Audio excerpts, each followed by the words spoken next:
Vamos nos sentar.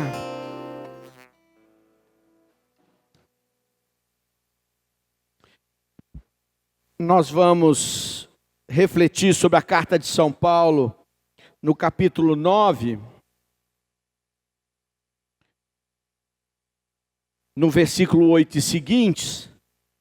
Mas antes eu queria, já uma forma de introdução daquilo que a gente está falando, compartilhar alguns testemunhos.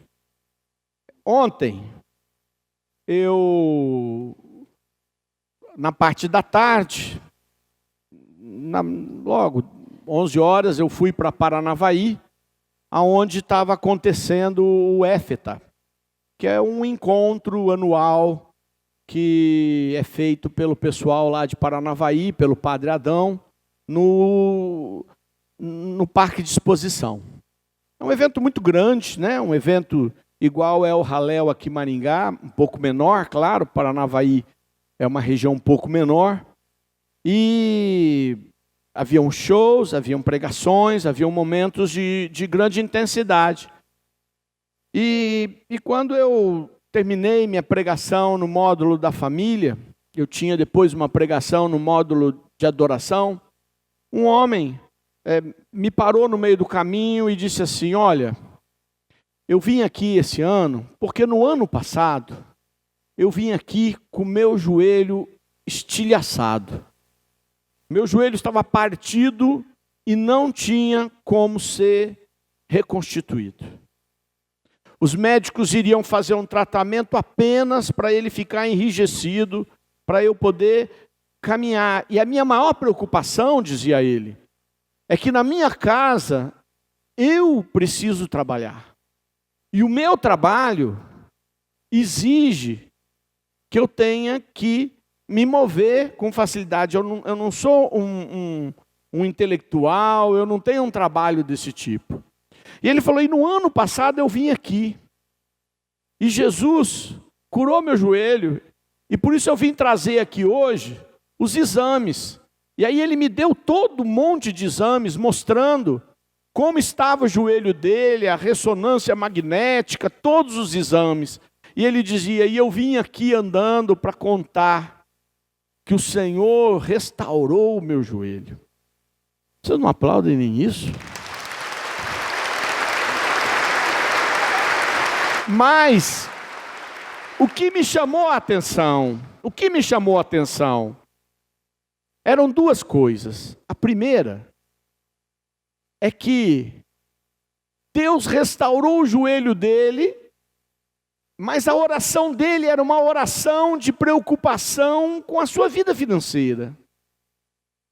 Ele não estava preocupado, ele poderia ter pedido para o Senhor: olha, Senhor, agora que minha perna não anda mais, que eu consiga me aposentar rapidamente aí no INSS e que eu consiga um serviço extra que não precise andar para que eu possa ganhar meu dinheiro.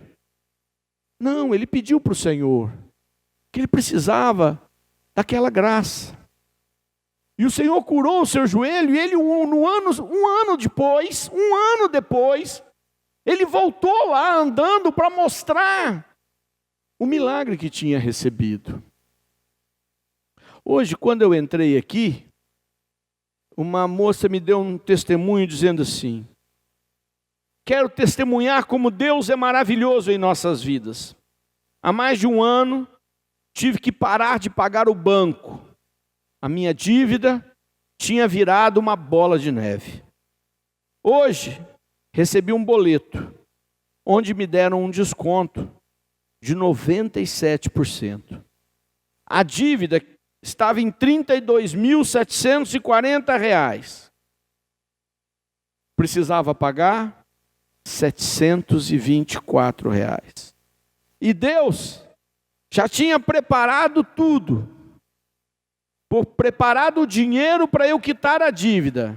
Pois na quinta-feira, antes de chegar o boleto, meu patrão tinha pago a primeira parcela do 13º que quitava o meu boleto. Deus realmente cuida de nós. Uma filha agradecida.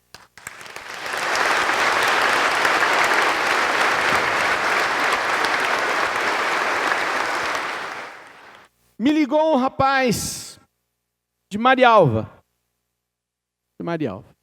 Vinha no grupo de oração toda vez.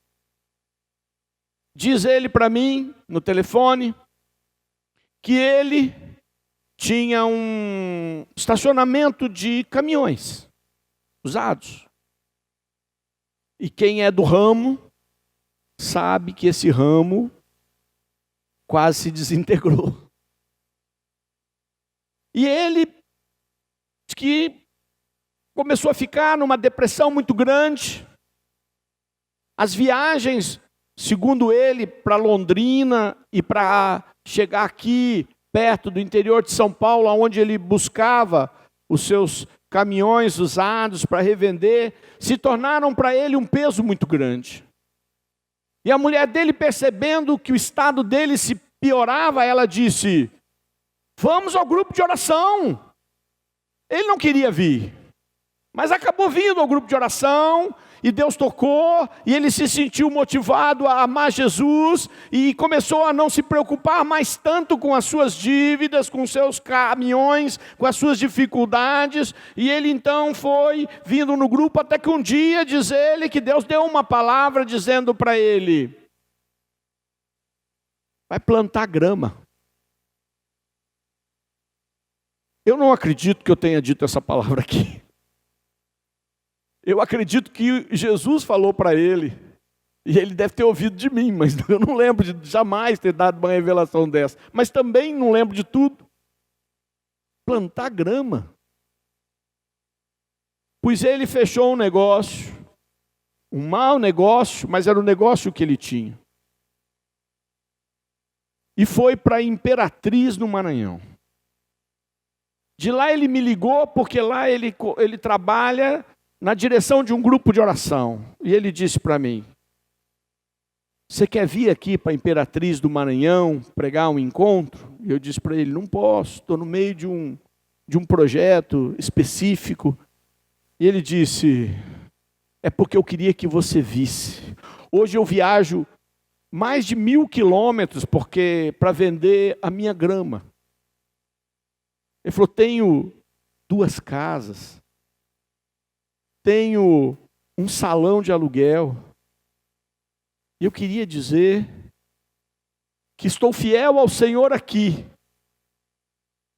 Mas foi quando eu estava lá, aí no teu grupo de oração, que não é meu, que é nosso, nem coordeno, que o Senhor me disse o que fazer. Toda a minha família achou que eu tinha ficado louco. Mas ninguém se opôs, porque a situação, se ficasse, já era ruim mesmo. Ele era um vendedor de caminhão. Foi plantar grama no Nordeste. No Nordeste. Não dá para a gente acreditar, não é? Deus dá um jeito. Deus abre uma porta. Deus cuida de você, mas primeiro ele ficou vindo, sendo curado, sendo arrancado daquele estado de ânimo que o dominava, para poder ficar livre e poder escutar o Senhor na hora oportuna. Por isso, por causa destes 3 testemunhos, é que eu resolvi rezar hoje pela área financeira. Para dizer para vocês, nosso Deus é rico. Pão duro somos nós. A gente morre de medo. Deus é dono de tudo. Fala para os teus irmãos, Deus é dono de tudo. Deus é dono de tudo. Você crê mesmo nisso que você acabou de falar? Deus é dono de tudo. Eu não sei como o Senhor vai conduzir sua vida, e nem se é esse o projeto para você. Projeto de prosperidade é muito relativo. Muito relativo. Eu sou mais fã do projeto que faz a gente ter aquilo que precisamos. E cada um tem necessidades diferentes, não é? Uns precisam de mais, outros de menos. Deus tem o seu projeto. Prosperidade é isso. Alguns vão ter muito, mas não para si mesmo, mas para poderem gerar mais riqueza na vida de outras pessoas. A riqueza só por si mesmo não é bem como Deus fez. Deus criou o mundo e deixou nós tudo usar. E a gente estraga ele barbaridade. Não é mesmo? A gente estraga muito esse mundo maravilhoso. Então confia. Estende a tua mão aqui. Levanta a tua mão. Sentado, de pé, tanto faz. Levanta a tua mão. Fala comigo. Eis aqui, Senhor, as minhas mãos, que eu te ofereço, como exemplo do meu trabalho. Abençoa, Senhor. Multiplica. Abre portas. Me inspira.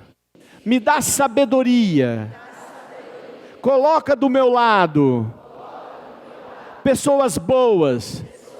Abençoa e protege contra ciladas do maligno e das pessoas que não gostam de mim ou que têm inveja.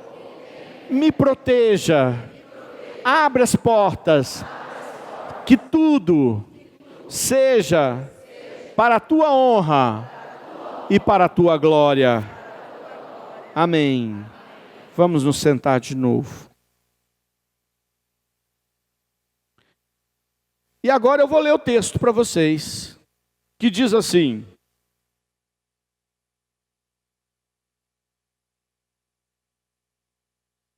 isto é carta de São Paulo aos Romanos, no capítulo 9, no versículo 8. E diz assim: isto é, não são os filhos da carne que são os filhos de Deus, mas os filhos da promessa é que serão considerados como descendentes. Realmente, a palavra da promessa é essa: por este tempo virei, e Sara terá um filho. E não somente ela, senão também Rebeca, que concebeu 2 filhos de um só homem, Isaque, nosso patriarca. Antes mesmo que fossem nascidos, e antes que tivessem feito bem ou mal algum, para que fosse confirmada a liberdade da escolha de Deus, que depende não das obras, mas daquele que chama, foi dito a Rebeca: o mais velho servirá ao mais novo. Como está escrito: amei Jacó, porém aborreci Esaú. Que diremos, pois? Haverá injustiça em Deus? De modo algum, porque ele disse a Moisés: farei misericórdia a quem eu fizer misericórdia, terei compaixão de quem eu tiver compaixão. Dessa forma, a escolha não depende daquele que quer, nem daquele que corre, mas da misericórdia de Deus. Palavra do Senhor. Esse texto é bastante complexo. Não vou fazer uma teologia dele. Eu quero só pensar para vocês, dentro desta linha que o Senhor conduziu esta reunião. Então ela não é uma palavra para ser meditada totalmente dentro daquilo que São Paulo quis dizer no contexto da graça e das obras. Mas principalmente no que o Senhor tem para dizer para nós no contexto da misericórdia. Primeiro, ele ressalta que se tornar filho de Deus, aquele que Deus corrige, mas que Deus consola e que Deus cuida, não é um ato de rotina. Eu sou da igreja, então eu sou filho de Deus. Claro que todos os que foram criados à sua imagem e semelhança têm esse germe da filiação divina. Todos somos filhos de Deus como criatura, até os animais também são criaturas. Mais ainda porque somos diversos dos animais, recebemos a imagem de Deus, uma alma imortal. Porém, os que creem, os que aceitam Jesus como seu Salvador, os que abraçam o projeto de Deus em Jesus Cristo, estes Deus os tornou filhos, porque são filhos da promessa. São filhos da promessa. Eu queria que todos os filhos de cada um de vocês fossem automaticamente filhos nesta intensidade de Deus. Mas não basta ter nascido num lar cristão. Não basta ter sido batizado. É preciso que a pessoa livremente tenha feito essa escolha. Se você veio aqui buscar uma graça de Deus, eu espero que você a leve para sua casa. Mas levar um presente de Deus não te torna um herdeiro. O que te torna um herdeiro é se você levar para casa a tua fé sincera no Senhor. Uma fé capaz de fazer você querer ser e viver aquilo que Jesus te ensinou. Isso te torna um herdeiro. Fale para os irmãos, creiam. É isso que vai te tornar esse instrumento, creiam. As outras coisas, creiam. E por que eu estou falando mais no crer do que no agir? Porque o restante do texto vai exatamente reforçar.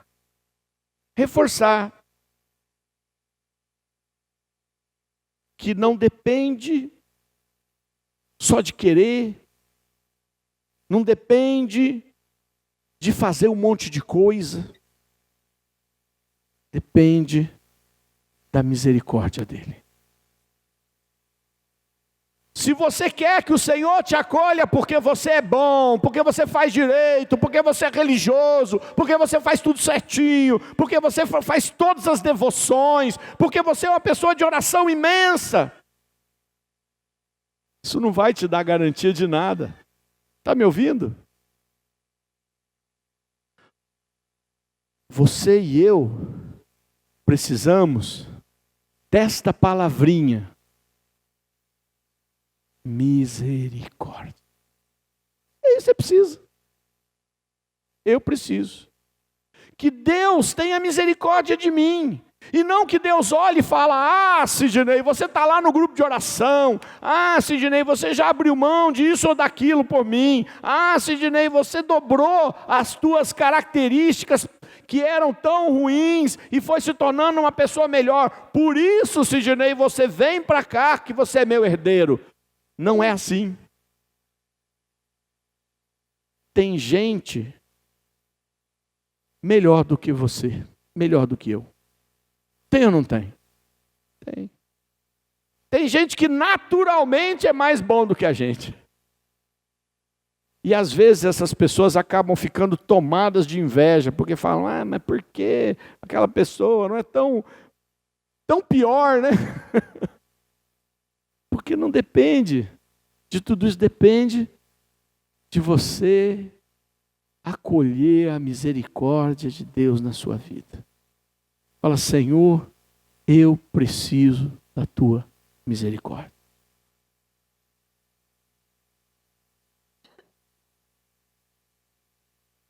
Fizemos oração pelas questões financeiras. É claro que você pode melhorar a tua gestão, pode encontrar bons conselheiros, bons consultores, pode encontrar bons parceiros, pode se tornar mais preciso na gestão. Mas o melhor além de melhorar tudo que cada um tem que melhorar, porque a gente tem que progredir, é saber que nem tudo isso garante o sucesso. Sabia? Nem tudo isso garante sucesso. Vou contar uma história para vocês. Conheci um homem muito rico. numa das minhas viagens que eu fui para evangelizar lá na Europa. E aquele homem estava rodeado, porque ele era um homem muito rico, mas muito mesmo. E aconteceu de que ele acabou ficando numa mesa, numa refeição, comigo. E com um intérprete, porque ele falava outra língua que eu não consigo falar, que não é no inglês, nem o espanhol. E aí, ele contou a história dele. Ele disse que um dia ele teve um sonho, e Deus disse para ele: você tem que me ajudar a evangelizar até os confins da terra. E ele acordou e começou a pensar o que ele tinha que fazer, o que ele tinha que fazer, o que ele tinha que fazer. E tomou uma decisão. Ele ia vender uma quantidade de ativos da empresa, muito grande, e ia comprar uma parte de um satélite. Para vocês verem como é que ele era muito, muito rico. Porque comprar uma parte de um satélite é coisa para quem é para um outro padrão de riqueza lá. E ele ia comprar este pedaço do satélite para mandar um sinal em muitas línguas, numa parceria com o Vaticano, para evangelizar a Índia e a China, através de ondas de rádio. Qualquer pessoa na China ou na Índia, não sei se em todos os lugares, né? Mas em muitos lugares poderiam ouvir um programa que ia ter em várias línguas, evangelizando os nossos irmãos que não são cristãos. Os filhos dele entraram com um impedimento legal, dizendo que o pai tinha ficado louco, ia queimar a empresa, que era uma multinacional muito, muito grande, mas com um investimento desse, e começou uma briga jurídica para isso, dizendo que o pai era um louco, ia gastar tudo para fazer uma maluquice. E ele dizia para os filhos: olha, se o Senhor me mandou, vocês não tenham medo. Aí os filhos acharam que ele estava mais louco ainda. Chegaram a ir falar com o Papa, porque eles tinham influência para conseguir uma audiência com o Papa.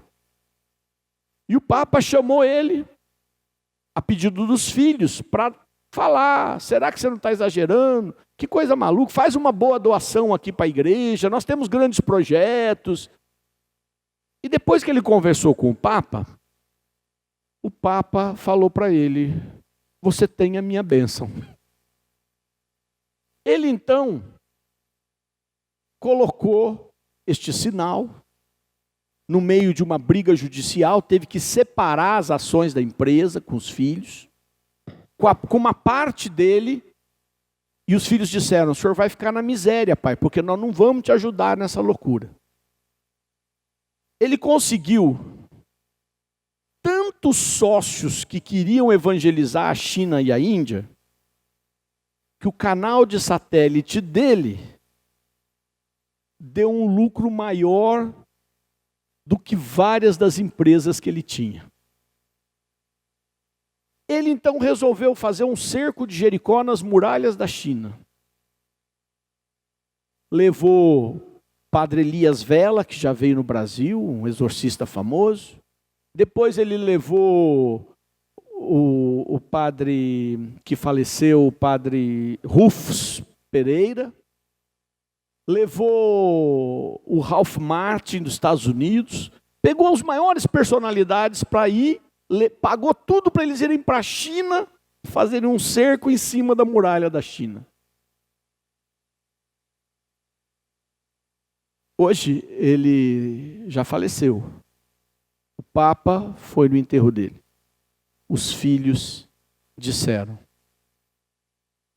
entrou uma crise profunda na área que eles tinham a maior parte das suas rendas, que era uma área de canetas, e eles foram salvos pelo satélite que o pai tinha comprado. Onde eu quero chegar? Eu quero chegar que para Deus, aonde Ele põe a misericórdia dEle, Ele vai fazer acontecer. Ele só não disse que é fácil. Guarda no teu coração. Principalmente você que pediu uma bênção na área financeira. E se você foi sincero, não quis ela de forma egoísta, mas quis esta bênção como uma forma de pagar suas contas, gerar vida para outras pessoas, gerar bênção para outras pessoas, fazer com que o reino de Deus se torne melhor, que o Senhor tenha misericórdia de você nessa noite. Louvado seja nosso Senhor Jesus Cristo.